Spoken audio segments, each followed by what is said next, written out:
নথিহীন অভিবাসীদের জন্য একটি সাধারণ ক্ষমা কর্মসূচি অনুমোদন করেছে স্পেন সরকার। এতে দেশটিতে অবস্থান করা প্রায় 5 লাখ নথিবিহীন অভিবাসী আইনি স্বীকৃতির জন্য আবেদন করতে পারবেন। প্রধানমন্ত্রী পেদ্রো সানচেজের সরকার গতকাল মঙ্গলবার এই কর্মসূচি অনুমোদন করে।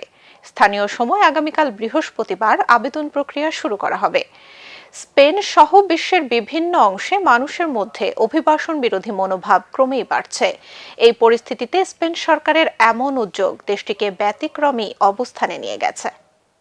নতুন কর্মসূচিতে বলা হয়, নথিহীন অভিবাসীদের মধ্যে যারা সুনির্দিষ্ট শর্ত পূরণ করতে পারবেন তারা 1 বছরের জন্য স্পেনে বসবাস আর কাজের অনুমতির জন্য আবেদন করার সুযোগ পাবেন। বৃহস্পতিবার থেকে অনলাইনে আবেদনের প্রক্রিয়া শুরু হবে, আর 20 এপ্রিল থেকে সশরীরে আবেদন করা যাবে, চলবে 30 জুন পর্যন্ত। এজন্য আবেদনকারীকে অবশ্যই 2026 সালের 1 জানুয়ারির আগে স্পেনে প্রবেশ করতে হবে।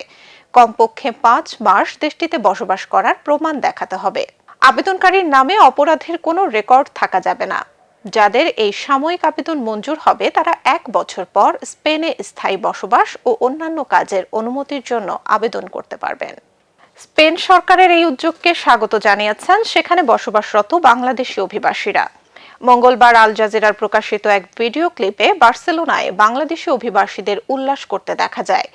বৈধ হওয়ার সুযোগ তৈরি করায় তারা প্রধানমন্ত্রী সানচেজকে ধন্যবাদ জানান।